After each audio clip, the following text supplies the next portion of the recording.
તો જય હિન્દ ને જય માતાજી ને રામે રામ ડાયરા ને. તો ફરી એકવાર ગોંડલ છે ચર્ચામાં. આપણે ગોંડલના વિષય પર થોડીક ચર્ચા કરીને હવે ચર્ચાને થોડીક મુદ્દા વાઇઝ કરી અમુક મુદ્દા આપણે કરી ચર્ચા. હવે મુદ્દામાં પેલો મુદ્દો હે ને, જેમ કેવાય ને ઓલા જાતિવાદી કીડા પાછા માર્કેટમાં આવ્યા છે. તો એમાંના એક છે જિગીશા પટેલ. એમ કહેવાનું એવું થાય છે કે જયરાજસિંહ અને અનિરુદ્ધસિંહ ને સજા થયેલ છે તો પણ ખુલ્લેઆમ રખડે છે, આવું જિગીશા પટેલ નું કહેવાનું થાય. તો મારો એને એક પ્રશ્ન છે, જાતિવાદી છે ને એટલે જાતિવાદી એક તરીકે જવાબ આપો કે નિખિલ ડોંગા રહ્યો, નિખિલ ડોંગા એની માથે પણ 100 ગુનાથી વધારે કેસ છે, તો પણ એ પણ ખુલ્લેઆમ જ રખડે છે. એ તમારા સમાજનો છે એટલે એનું ક્યારેક નામ લિસ્ટમાં લેતા જાવ, એ ખુલ્લેઆમ જ રખડે છે. એટલે માત્ર ને માત્ર ક્ષત્રિય સમાજના વડીલોને ટાર્ગેટ કરવાનું રહેવા દો ને. કદાચ એવી જે વાત કરે કે ખુલ્લેઆમ રાખે, તો નિખિલ ડોંગા પણ ખુલ્લેઆમ જ રખડે છે. એ પણ 100 ગુનાની ઉપર કે ગુજસી સ્ટોક નો આરોપી છે, એ પણ ખુલ્લેઆમ જ રખડે છે. એટલે સમજી જવાનું. પછી હવે બીજી વાત કરે છે, 18 વરણ દુઃખ ભોગવી રહી છે, આવું જિગીશા પટેલ નું કહેવાનું થાય છે. પણ જયારે 18 વરણ ને કામ આવવાની વાત હતી ત્યારે તમે ક્યાં હતા? ત્યારે કોરોના જેવી મહામારી હતી ત્યારે કઈ દેખાણા નહીં. 18 વરણ તો ઠીક, તમારા સમાજને પણ કામ આવ્યા છો. ગોંડલ ની જ વાત કરો ને, ગોંડલમાં એક બે વ્યક્તિને તમે કોરોના ટાઈમે ક્યારે એવી મુસીબતના સમયે કામ આવ્યા કોઈ? એ ગણેશભાઈ ઉભા હોય છે, જે કે બધા જાણે જ છે. ગોંડલ ની અંદર જે રહેતા હોય બધા જાણે છે. હોય અમુક વિરોધી દુખ્ય હોય, કારણ વગરનો વિરોધ હોય, કઈ વાંધો કઈ બગાડ્યું ન હોય તો એનો વિરોધ હોય. આવા રતન દુખ્યાઓથી સાવધાન રહેવું, જો પોતાના રાજકીય રોટલા શેકવા માટે સમાજને ભડકાવતા હોય છે. આપણે અને ગણેશભાઈ છે ને, એ અડધી રાતનો હોકારો છે અને બધા જાહેરમાં કીધેલું છે, ગમે ત્યારે મારા ઘરના દરવાજા ખુલ્લા છે, જો કે બધાને ખબર જ છે. એમાંના એક આપણે રાજુભાઈ સખી, એનું એવું કહેવાનું થાય કે અલ્પેશ કથિરિયા એક લડાયક યોદ્ધા છે, વ્યક્તિ છે, એવું કઈક હતું કે ન્યૂઝ વાળા બીજું લડાયક છે, પણ એ ખાલી સમાજ માટે લડાયક છે. પણ એને એવું કોઈ ગણેશભાઈ જેવું એને કામ નથી કર્યું કે 18 વરણ ને કામ આવી શકે. કદાચ આંદોલન કર્યું એમાં નો ડાઉટ, તો એ સમાજ માટે કર્યું હતું. એની સાથે આખો સમાજ હતો, પાટીદાર સમાજ, ત્યારે આંદોલન કર્યું હતું, નો ડાઉટ કર્યું હતું. પણ ગણેશભાઈ એ 18 વરણ ને કામ આવ્યા છે ને આવે હજી હાલની તકમાં. એમાંનો એક તમારે વિડીયો જોવો હોય, એક વિડીયો ક્લિપ તમને બતાડું, તમે જોવો જરા કામ આવે ને. હું ને જોવા વિડીયો ક્લિપ. તો વિડીયોમાં તમે જોઈ શકો છો કે આ છે ગણેશભાઈ ગોંડલ. કહેવાય ને કે ગોંડલને 18 વરણ માથે એમ કે અડધી રાતનો હોકારો, એટલે કે ગણેશભાઈ ગોંડલ. નાનો પરિવાર હોય કે મોટો પરિવાર હોય, પણ જ્યારે પણ એની માથે સંકટ આવ્યું હોય ત્યારે ગણેશભાઈ ગોંડલ હાજર હોય છે. બાકી ગુજરાતની જનતા હોશિયાર છે અને બધું જાણે છે કે ભાઈ ગુજરાતમાં બીજા ઘણા એમએલએ છે, અને એમએલએ ના દીકરા છે કે જે લક્ઝરી લાઈફ જીવતા હોય એક બાજુ, અને દીકરાને સાઈડમાં મેકો ને એમએલએ પણ છે બીજા, જે જનતાને એમ કહેવાય ને કે મોઢું નથી દેખાડતા. એટલે આ તો ગોંડલની જનતા માટે અડધી રાતનો હોકારો. ભાઈ ગણેશભાઈ ગોંડલ, ગણેશભાઈ નો થવાય ભાઈ ગમે એને. તો તમે બધા જોયું જ તે વિડીયોમાં કે જયારે ગરીબ પરિવારને જયારે હકીકતમાં જરૂર હતી ને ત્યારે ગણેશભાઈ ગોંડલ ત્યાં પહોંચી ગયા છે.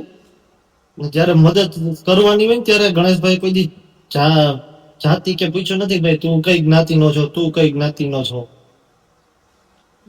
એટલે જયારે રાજુભાઈ સખિયા વાત કરતા હતા કે ભાઈ લડાઈ કે હઈ છે સમાજ માટે, પણ આ તો 18 વરણ ને કામ આવે વ્યક્તિ છે.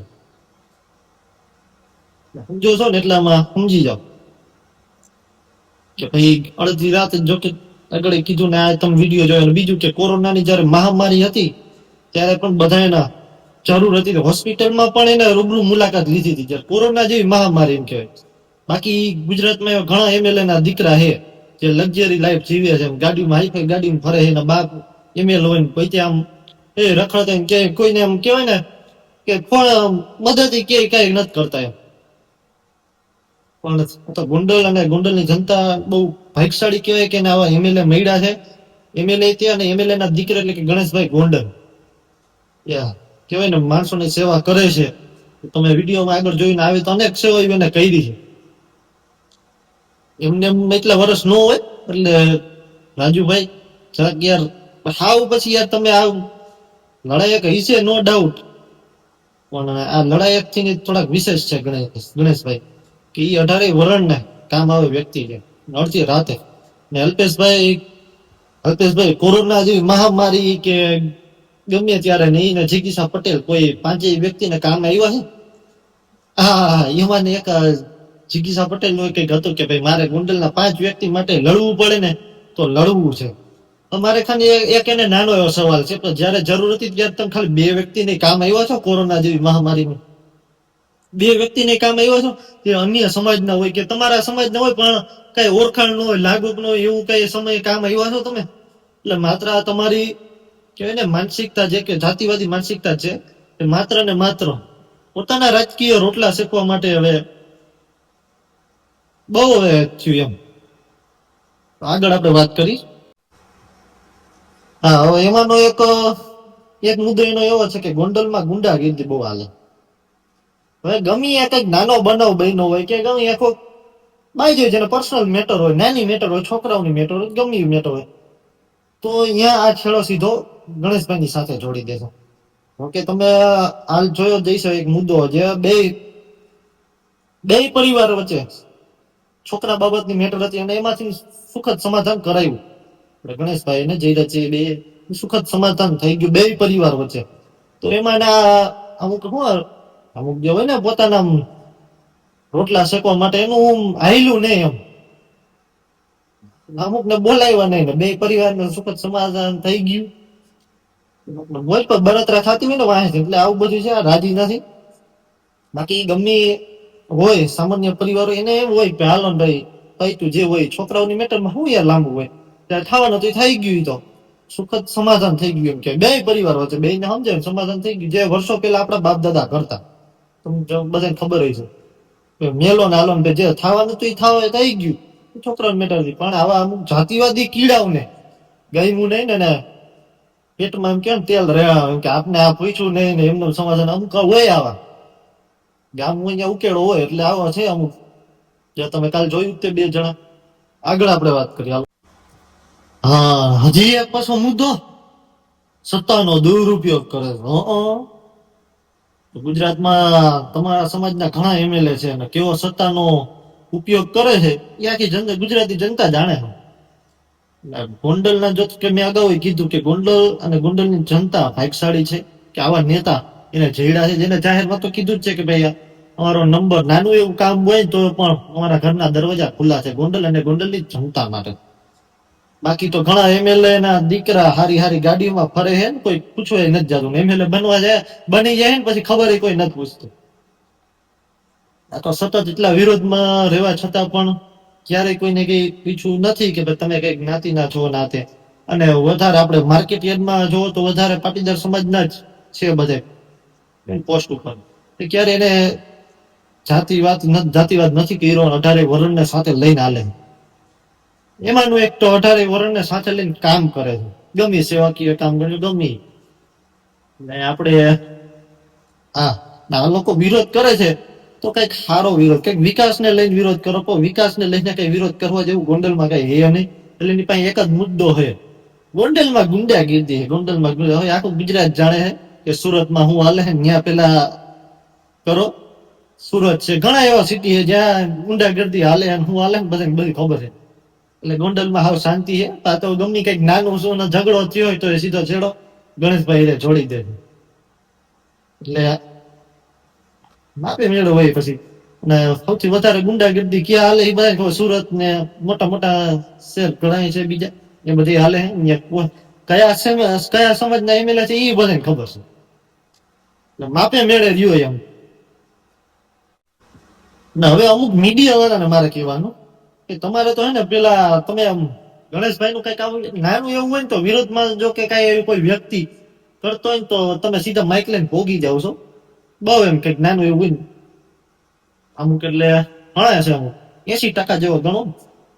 લગભગ એની ચેનલ હે ને ગણેશભાઈ એને જયરાજ લીધે જ હાલે. મારે એને ખાલી એક સલાહ હે કે તમારે હે ને તમારી ઓફિસમાં ગણેશભાઈ જયરાજસિંહ નો ફોટો રાખવો છે ને કાંઈ અગરબત્તી કરવી છે. એને લીધે તમારી ચેનલ હાલે, વ્યૂ આવે.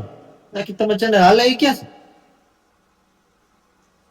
હાલો કદાચ ઓલા જેમ બોલતા હોય, આ તો કઈક આવડ નાની એવી વાત હોય ને આવડી મોટી કરવાનું કામ હોય ને તો આપણે આ અમુક મીડિયા વાળા જે જોવે જાણે છે ભાઈ હું ગુજરાતમાં ખાલી એને ગોંડલ જ દેખે, બાકી ગુજરાતમાં હું હાલે બધાને બધી ખબર છે. ગોંડલમાં હું હાલે એ બધાને ખબર છે ભાઈ ગોંડલમાં વિકાસના નામે વિરોધ કરવા જેવું આની પાસે કોઈ મુદ્દો જ નથી. ગોંડલ 18 વરણ એકતાથી રે છે, ભાઈ આ એકતા અમુક લોકો જોવાતી નથી. એકતા જો રે છે તે એમાં તો કોઈ કઈ ફેર પડવા એવું લાગતું નથી. ખેતી તો બહુ આખી છે. જોવી હવે તો આજના વિડીયોમાં એટલું જ તેના મીડિયા ખાસ સલાહ આ બે ફોટા ઓફિસમાં રાખી દેજો ને અગરબત્તી કરજો અમુક જે છે ને માત્ર ને માત્ર હવે નાની એવી વાત એને મોટી કરીને તો મીડિયા વાળા કામ. હકીકતમાં જ્યાં તમારે દેખાડવાનું છે એ દેખાડો. આપણે ગોપાલભાઈ ઇટાલિયા જીતા દેખાડો. હારા નેતાની અને કદર કરતા શીખો. અમુક જ છે હારા નેતા, બાકી બધી ખબર જ છે ગુજરાતમાં હું હાલે નહીં અને કયા સમાજના છે એ બધાને ખબર છે. એટલે આવા જાતિવાદી કીડા પોતાના રોટલા શેકવા માટે રહેવા દો ને જ્યાં સુધારા કરાવવાના અહીંયા કરાવો. એમ જે કામ બાબતે વિકાસની વાતો કરવાની છે અહીંયા કરો. તો સારું હાલો ડાયરાનો આજનો વિડીયો મોટો થઈ ગયો હે, હાકાલો અને આવી જ મોજ કરાવવાની છે તમ તારે. જય હિન્દ, જય માતાજી ને રામે રામ ડાયરાને. મળી પાછા બીજો વિડીયોમાં.